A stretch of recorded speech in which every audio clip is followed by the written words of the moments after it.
This section is called Reconciliation and Accountability, subheading Victims of Violence, Holders of Rights. Survivors are more than just victims of violence. They are also holders of treaty, constitutional, and human rights. They are women and men who have resilience, courage, and visions. Many have become elders, community leaders, educators, lawyers, and political activists who are dedicated to revitalizing their cultures, languages, treaties, laws, and governance systems. Through lived experience, they have gained deep insight into what victims of violence require to heal.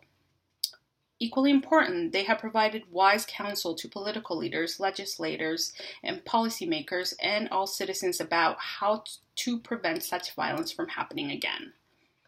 The Commission agrees with Anishinaabe scholar and activist Leanne Simpson, who has urged Canadians not to think about reconciliation in narrow terms or to view survivors only as victims.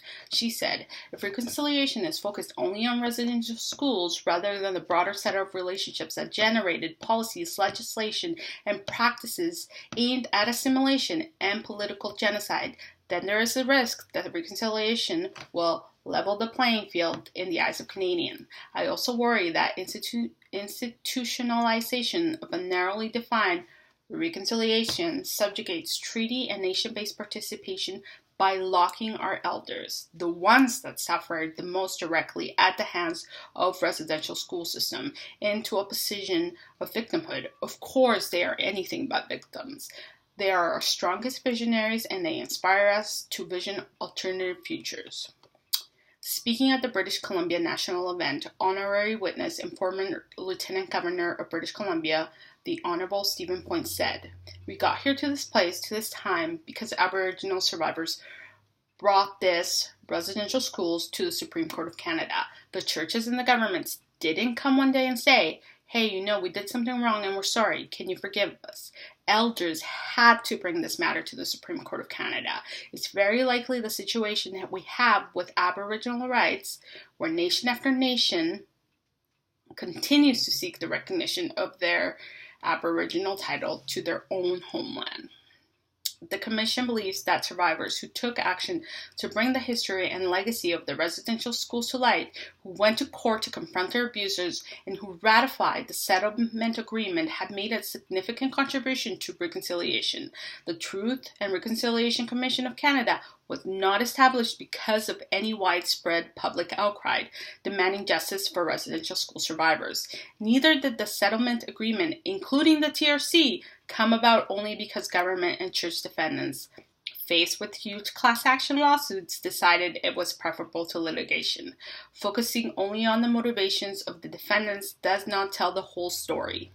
It is important not to lose sight of many ways in which Aboriginal peoples have succeeded in pushing the boundaries of reconciliation in Canada. From the early 1990s onward, Aboriginal people and the supporters had been calling for a public inquiry into the residential school system. The Royal Commission on Aboriginal People made the same recommendation in 1996. A majority of survivors ratified the settlement agreement, in part because they were dissatisfied with the litigation process. Survivors wanted a public forum, such as Truth and Reconciliation Commission, so that Canada could hear their unvarnished truths about the residential schools. Survivors also wanted a formal apology from Canada that acknowledged the country's wrongdoing.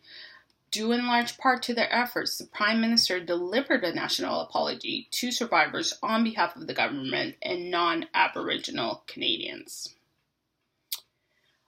Although social empathy for Aboriginal victims of abuse in residential schools is important, this alone will not prevent similar acts of violence from recurring in new institutional forms.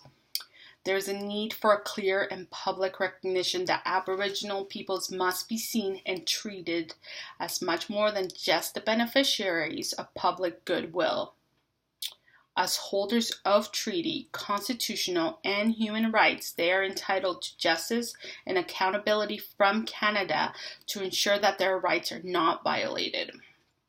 In his initial report, tabled in August of 2012, Pablo de Griff, the first UN Special Rapporteur of the Promotion of Truth, Justice, Reparation, and Guarantees of Non-Recurrence, pointed out that in countries where the where prosecuting individual perpetrators of criminal acts involving human rights violations has been difficult.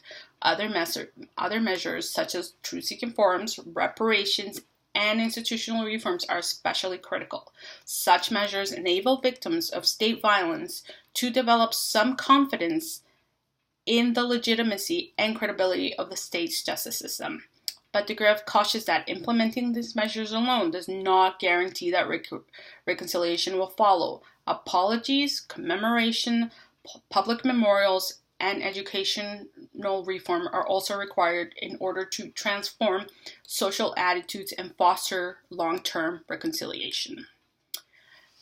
The treaty, constitutional, and human rights violations that occurred in and around the residential school system confirm the dangers that exist for Aboriginal peoples when their right to self-determination is ignored or limited by the state, which purports to act in their best interests. Historically, whenever Aboriginal people have been targeted as a specific group that is deemed by government to be in need of protective legislation and policies, the results have been culturally and ethnically destructive. For Aboriginal people in Canada, the protection and exercise of their right to self-determination is a stronger antidote to further violation of their rights. In the coming years, governments must remain accountable for ensuring that Aboriginal people's rights are protected and that government actions do, in fact, repair trust and foster reconciliation. Repairing trust begins with an apology, but it involves far more than that.